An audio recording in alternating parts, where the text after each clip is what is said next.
Hello everyone, welcome to Kenny's Educare, a group of Kenny Solutions.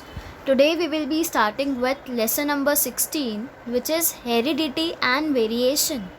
So have you heard about the term heredity? कहीं पे सुना है आपने?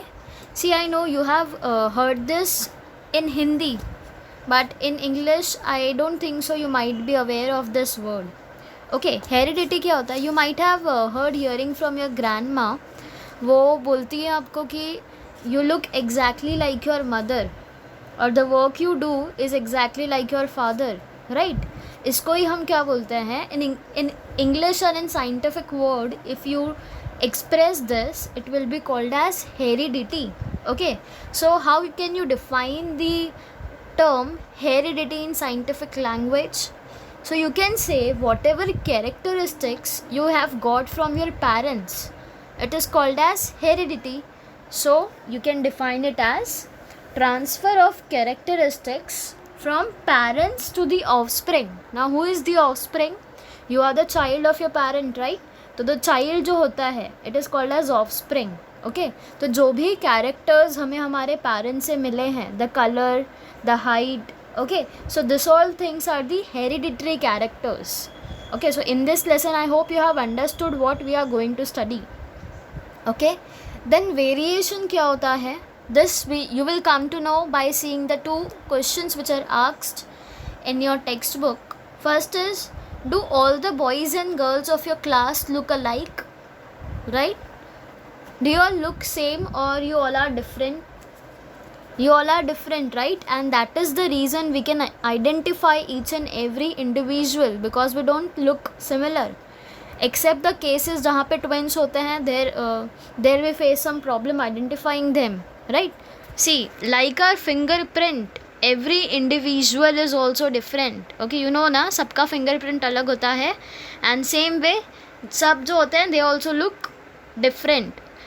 But the possibility is your brother and sister might look the same as you. अब ऐसा क्यों नहीं होता कि आप और आपके फ्रेंड सेम दिखते हैं? Why? एंड आपके सिस्टर एंड आप सेम दिखते हो, बट आपके फ्रेंड सेम क्यों नहीं दिखते आपसे? Like if your brother and sister is there, they will be similar to you, somewhat similar. उनके ईयर्स जो है वो सेम होंगे, उनका हेड सेम होगा, आई कलर सेम होगा, but this doesn't happen with your friends. So the exact reason behind this is heredity and variation. अब यहाँ पे before starting with this you should know the basic concept of it. Okay, so you should know what is DNA. I hope so you know DNA क्या होता है. Okay, so the basic concept which you should know about DNA and RNA is, RNA क्या होता है? DNA is what? DNA stands for deoxyribose nucleic acid. ठीक है, इसके पास कौन सा शुगर होता है? राइबोज शुगर होता है. See, Na is nucleic acid, remember this, हाँ. Na in RNA and DNA in Na in DNA क्या होता है? Na is nucleic acid, remember this thing, हाँ. अब फ़र्क क्या है DNA and RNA में? D से होता है deoxy ribose sugar. Okay, deoxy ribose nucleic acid you can say. And RNA में R इज़ राइबोज, यहाँ पे डीऑक्सी होता है. This is the only difference. Okay, and दोनों में शुगर कौन सा प्रेजेंट होता है? It is the ribose sugar which is present in both. Okay, so remember the full form for DNA and RNA. Next thing which you should no is DNA is double stranded structure. Okay, ये कैसा होगा? It will be double stranded and RNA is single stranded. Okay, अब DNA and RNA के पास 4 nucleotide present होता है. Which are those? You might have studied that in your earlier standard कि DNA के पास 4 नाइट्रोजनस बेसिस प्रेजेंट होता है, जिसको हम न्यूक्लियोटाइड भी बोलते हैं. ओके, तो पहला इज़ एडिनाइन, दूसरा इज़ थाइमाइन, तीसरा is guanine and fourth one is cytosine. Okay, so this are the 4 nitrogenous bases which are present in DNA. Now RNA के अंदर कौन से प्रेजेंट है?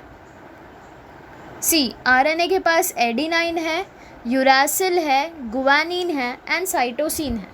So what you can relate here कि जो DNA के अंदर थाइमीन है, that thymine is replaced with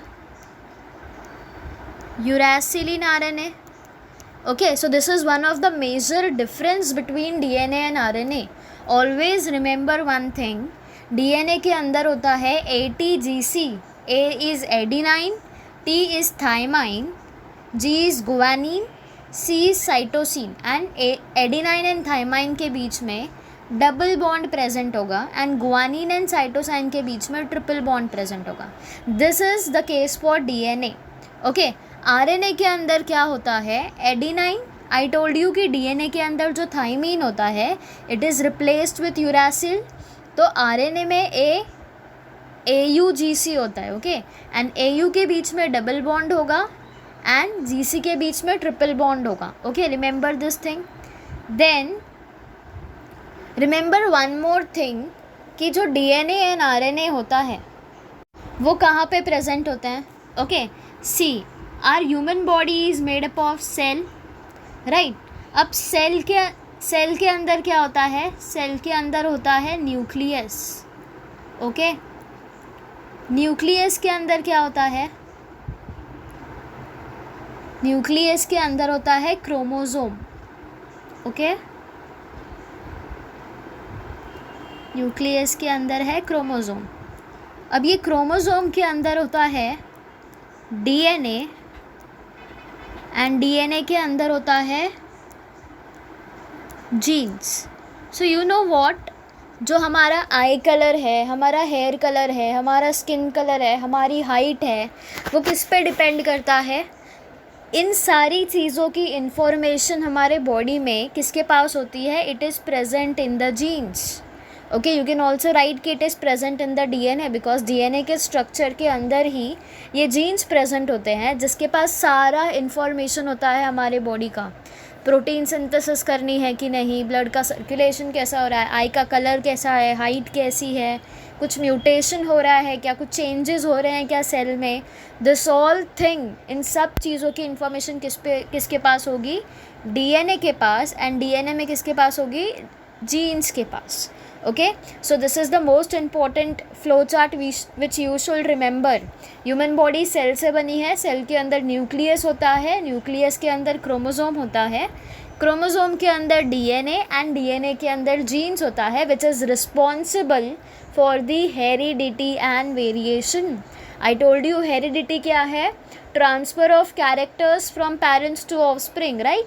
तो पेरेंट्स आपको क्या दे रहे हैं, parents are giving you this genes because of which somewhat you look similar to your mom dad or you have some you can say characteristics which are similar to them. Okay, so you remember genes ही हैं जो एक difference लाते हैं सारे human beings के अंदर. Okay, now see this, the second question which is given is think about the following characteristics and note similarities and differences. Now see, a tabular form is given जिसके अंदर लिखा गया है some personal characteristics which you should see the similarities and differences between yourself, between your grandfather, your grandmother, your father and mother. And when you see this, you will see जो आपके grandfather है उन्होंने कुछ characters आपके father को दिए हैं. So your grandfather and your father might be looking somewhat similar, or your grandmother and your father or your okay, so they will be looking similar. And जब आप मम्मी के साइड देखोगे तो वहाँ पे आपकी मम्मा जो होती है she will be looking similar to her mother और father. The same thing happens with us also, this cycles continue. Okay, and ये क्या शेयर कर रहे हैं, they are sharing genes which are present in the DNA and that is the reason we are getting some characteristics from them and we look similar to them. Our eye colors are similar, hair color is similar, our height is similar. Okay, so this is all the things which we get from our parents. Okay, so this is an activity which you should perform, and by performing this activity I am pretty sure you will come to know what are the similarities and what are the differences, and you will believe the scientific concept of heredity. Okay, so I want you all to do this and it will just take you 5 minutes. Okay, you can do it right now also, but I don't know your father and mother, right?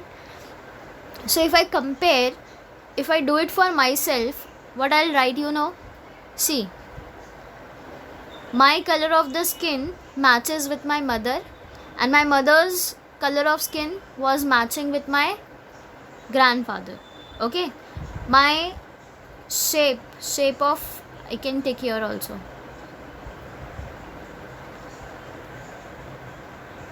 See, mother and my, okay, see what is the shape of my face. My shape of my face is round. Okay, so it is because of my father. ठीक है, and my father, I think so, he got it from my grandmother, and my face is round only. My height is equal to my father's height, and it is equal to her mother. Okay, then color of my eye is, I have got this color from my mother, and my mother has got it from my grandmother. Okay, we'll tick here also. Then orientation of the thumb, this I haven't observed, so I will not do this. You can just have a look and you can perform this activity. Okay, you will just keep their faces in mind and you will come to know. Okay, and you will be shocked by seeing this ki some of the characteristics which are there in your parents, they have got it from their parents. Okay, and you will understand how the cycle continues, how the genes are shared. Okay, now see, earlier we have seen that there is great variation within every species in nature, and in this chapter we shall study the factors that give rise to this vibrations. Okay, यहाँ पे हम क्या देखेंगे, how these characteristics are transferred. You will study in this lesson. So what do you mean by inheritance? Inheritance is the same. What characteristics you have got from your parents, you will say it is an inherited characters because I have got those characters from my parents. Okay, if you have a habit of doing your work very quickly and you are very much punctual, and if you compare yourself, so you will tell someone ki my father also, he is also punctual, and that is the reason I am very much punctual with my work, right? You will say like this. So ये क्यों बता रहे हो आप? Because you know कि the habit of your father has been inherited in you also. Okay, so that is only, you will call it as inheritance in scientific language.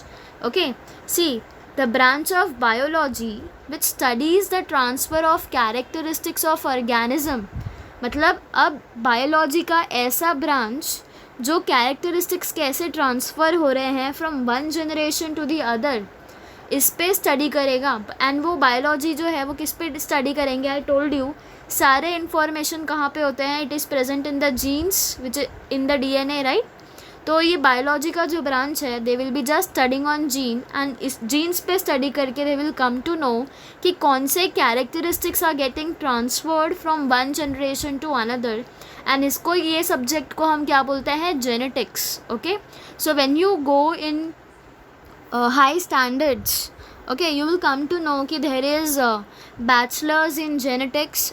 Okay, when you study biotechnology, you will have a separate paper सिर्फ genetics पे होगा, and you will be studying about each and everything about genes only in that. Okay, तो ये field को हम क्या बोलेंगे? genetics. Okay, some of you might just love this subject genetics because you will come to know कि how the characters are transmitted from one generation to the other. Okay, now see, new progeny is formed through the process of reproduction, right? reproduction के process के बाद what we get a baby, right? तो एक new progeny आती है after reproduction. Except for a few minor differences, the offspring show great similarities with parents, right? जैसे ही कोई baby आती है घर में, वो the people around start comparing. She is looking like her mother, he is looking like her mother, right? So this is the thing, first thing we start observing ki how she is looking, with whom she is similar to, right? Organisms produced by asexual reproduction. What do you mean by asexual reproduction? Reproduction process in which two parents are not involved or the gametes are not involved. Now what do you mean by gametes? We know male के अंदर होता है sperm and female के अंदर होता है ovum. तो जब स्पर्म एंड ओवम इन्वॉल्व नहीं होंगे एंड दो पेरेंट्स की जगह सिर्फ एक सिंगल पेरेंट इन्वॉल्व होगा, उसको हम बोलते हैं asexual reproduction.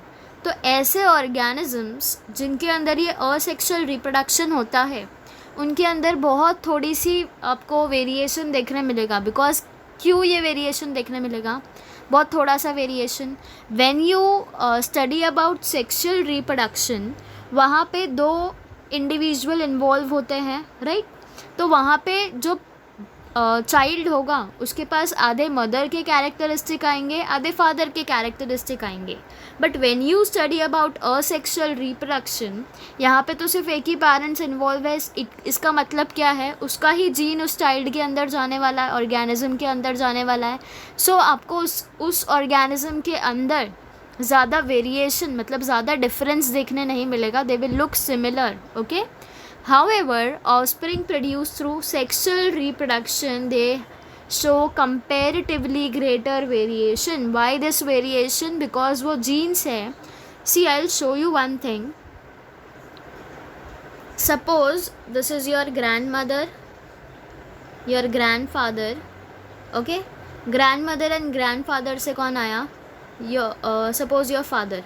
Okay? So your father will be carrying the genes. See यहाँ पे father and mother we will compare for both. Okay. तो दो ग्रैंड माँ हो गई, दो ग्रैंड फादर हो गए, फादर मदर हो गए. अब फादर मदर से कौन आएगा? You. It means the child, right. तो सी यहाँ पे कितना वेरिएशन आएगा? अब आपके फादर के अंदर आधे जीन्स आपके ग्रैंड मदर के होंगे, आधे ग्रैंड फादर के होंगे. वैसे ही आपके मदर के अंदर आधे जीन्स किसके होंगे? Grand mother and grand father. तो यहाँ पे 4 डिफरेंट जीन्स प्रेजेंट होंगे, राइट. अब ये 4 डिफरेंट जीन्स, इनके पास भी जीन है अपने मम्मी पापा का, इनके पास भी है. And when they will reproduce, a child will form which will have characteristics of 6 all together. Why? 4 तो इनके हो गए, इनके फादर मदर के, and they are also having some genes, right. Different genes इनके पास भी तो प्रेजेंट है ना आपके फादर मदर के पास. इसलिए बिकॉज इतना ज़्यादा इनहेरिटेंस हो रहा है, दैट इज़ द रीज़न जो सेक्सुअल रिप्रोडक्शन से चाइल्ड आता है, they have many variations. Okay. I hope you are clear with this कि सेक्सुअल रिप्रोडक्शन जब होता है तो उसमें बहुत ज़्यादा डिफरेंसेस होती है when compared with asexual reproduction. ठीक है. Now see, observe carefully your classmates ear lobes. What are ear lobes?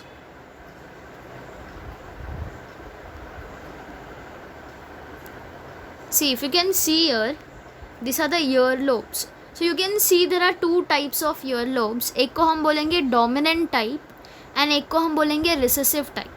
Okay?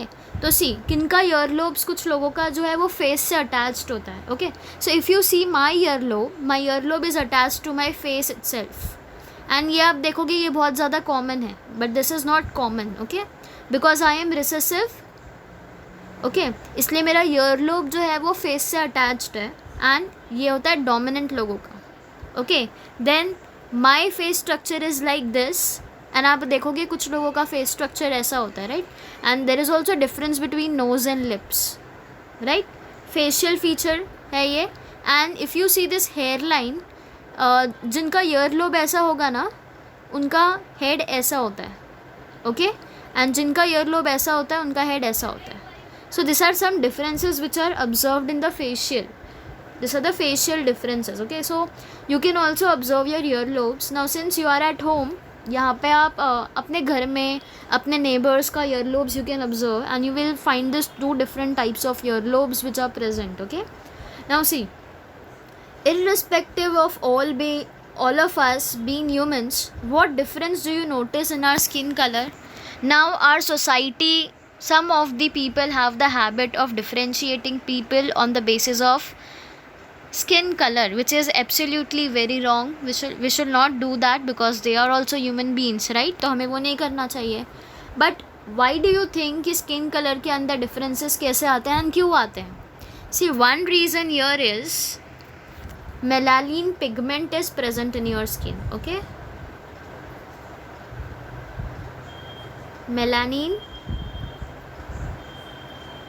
this is a pigment which is present in your skin and which imparts dark skin colour, जितना कम आपके skin के अंदर melanin होगा उतने ज़्यादा आप गोरे दिखते हो, ओके, यू आर फेयर। पर जितना ज़्यादा मेलानिन प्रेजेंट होगा, what will happen, dark colour होगी। तो ये स्किन कलर में डिफरेंस क्यों आता है? One reason is this melanin का pigment, okay. Second reason, if you see, अगर एक फैमिली है जिनके फैमिली के अंदर सारे फेयर है, तो the child which will be born will also be fair, but sometimes it happens कि वो डार्क हो जाते हैं इररिस्पेक्टिव कि उनके मदर फादर जो है देवर fair.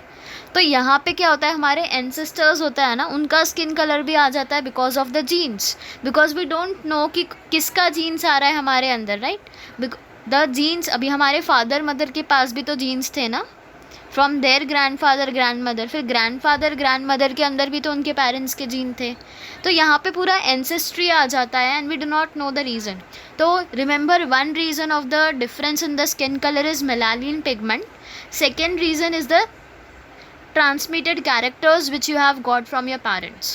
Okay, now the third question, all of you are in standard 9th, right? So why then are some students tall and some short? What do you think? आपके class में भी ऐसे होंगे ना students who are very much short or who are very much tall? See, height also doesn't matter, huh? Never compare anyone with their skin color, height or anything, any abnormality they have, okay? They always treat everyone equally. Okay, now why do you think कि आपके जो friends हैं उनकी height बहुत ज़्यादा बढ़ गई है and why you are so small? ऐसा होता है ना, we face this things. Okay, this is very much common. Do not hesitate and be confident with whatever you have. Okay, but you should know the reason behind this. Okay, so I'll tell you the reason. यहाँ पे reason है is genes. Okay, now in this lesson, whatever question is asked, you can say the answer is genes, because for every transmitted character कौन responsible होगा? DNA, because DNA के अंदर जो gene present है उसके पास सारे इन्फॉर्मेशन है एंड वो जीन आया कहाँ से है? हमारे पेरेंट्स से. ओके, सो यहाँ पे भी जीन ही रीज़न है, because suppose your mother is somewhat short and your father is tall. Okay, I will give you a case study. Okay, see, this is your father, he is tall, okay, and mother is somewhat short, not very short but she's short than your father. Okay, now your elder brother, your elder sister and you. Okay, now see, suppose your elder brother, he is tall, you are also tall, but your elder sister, she is small. What can you say? What is the reason behind this? Because your elder brother and you both have got the gene of tall height from your father, but your elder sister, she had received the gene from your mother for the short height, and that is the reason behind this. Okay, so never treat anyone wrongly. Okay, so यहाँ पे भी tall and short height का the answer is genes.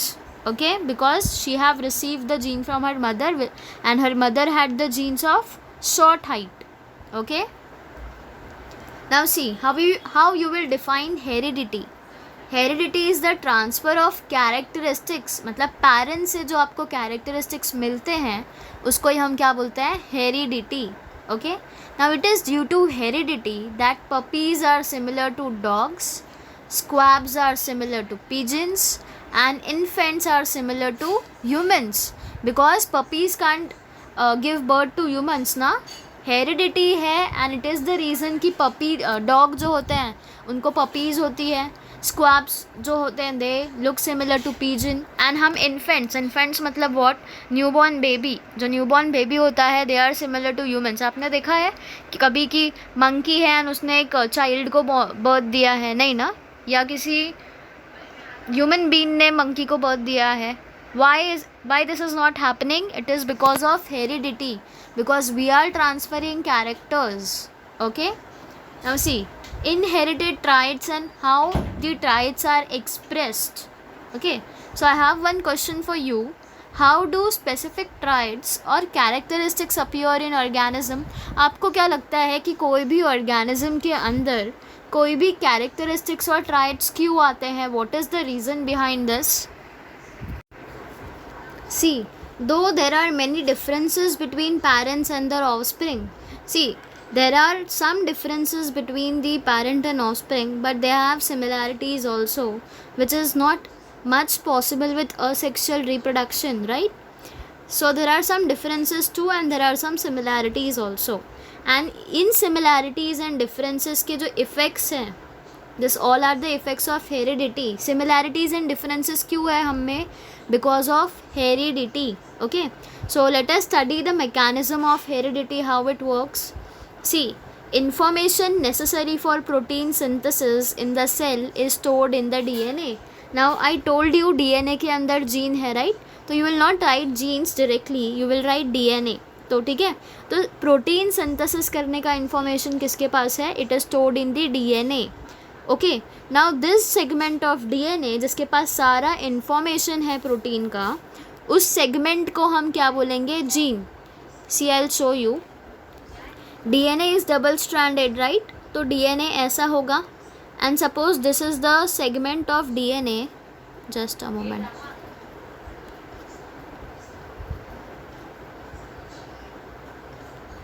Suppose ये इतना segment जो है ना, इतना segment is storing the information for protein synthesis, इतना segment is storing the information for height, for other things. Okay, तो दिस सेगमेंट इज देयर ना, it is just storing the information for protein synthesis. तो इस segment को हम, DNA के इस segment को क्या बोलेंगे? We will call it as gene. Okay, segment of DNA जिसके पास प्रोटीन सिंथेसिस का इंफॉर्मेशन होता है उसको बोलेंगे jeans.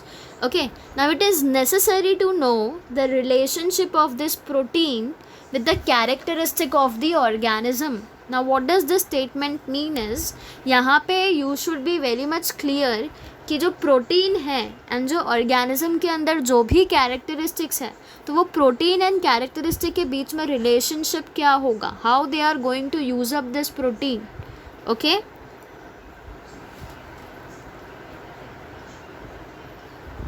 Now see, to understand the concept of heredity, let us consider the characteristic plant height. Okay, अब heredity को समझने के लिए let us study this with an example, because when we study something with example, it fits in our mind very much simply, right? तो imagine a height of a plant height. Okay, now हमें पता है कि plant को height increase करने के लिए they need some growth hormones in plant, right? Auxins, gibberellins, we have studied this. तो प्लांट के हाइट के लिए दे हैव सम हार्मोन्स. वैसे ही ह्यूमन बीइंग्स के अंदर भी ग्रोथ हार्मोन्स प्रेजेंट होते हैं. ओके, जिसके अंदर ग्रोथ हार्मोन ज़्यादा होगा उसकी हाइट विल बी टॉल, जिसके अंदर ग्रोथ हार्मोन कम होगा उसकी height will be short. Plants में क्या होता है? ग्रोथ हार्मोन्स प्रेजेंट होते हैं, and increase in height of the plant that will also depend upon the quantity of the growth hormone they have in themselves. जितना ज़्यादा ग्रोथ हार्मोन उतना ज़्यादा ग्रोथ होगा प्लांट का. ओके, नाउ जो भी क्वांटिटी प्रेजेंट होगा ग्रोथ हार्मोन का उनके अंदर, it will depend on which factor? It will depend upon the efficiency of the concerned enzyme.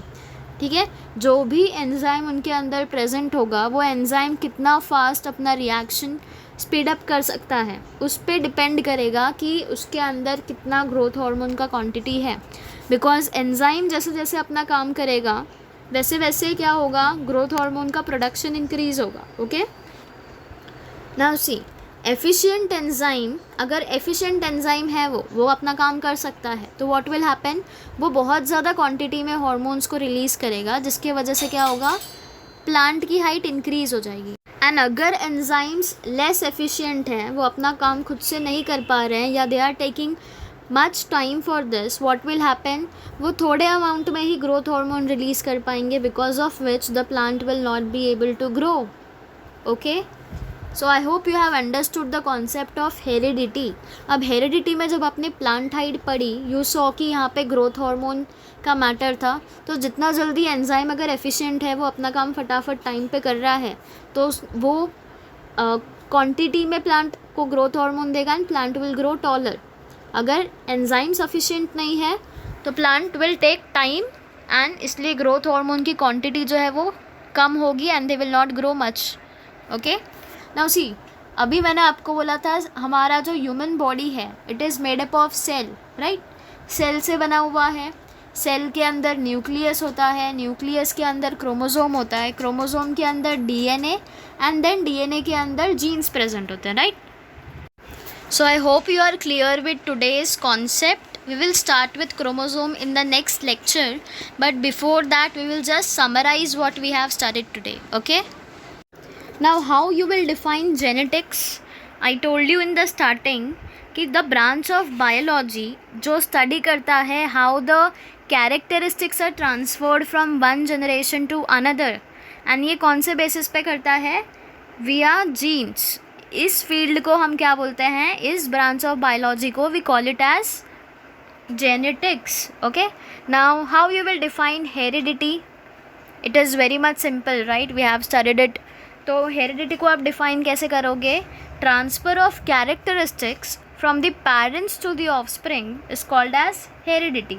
Now I was repeatedly telling about genes, तो how you will define gene.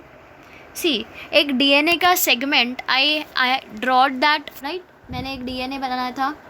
DNA के अंदर आई told you suppose this is the segment which stores all the information about protein synthesis. तो इस segment को हम क्या बोलेंगे, gene, right. तो जीन को आप डिफाइन कैसे करोगे, segment of DNA which contain all information for synthesis of protein is called as genes for that specific protein. Okay, this is how you will define gene.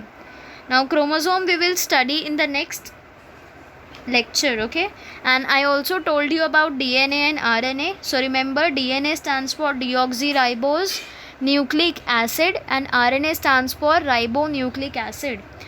Now DNA and RNA के अंदर 4 nitrogenous bases present होते हैं, right. Adenine, thymine, guanine and cytosine. But in RNA the thymine is replaced with uracil. तो RNA में क्या हो जाएगा, adenine, uracil, guanine and cytosine. Okay, so remember this all points. This are the basic points which we have studied today. We will start with chromosome in the next lecture. Okay, thank you everyone.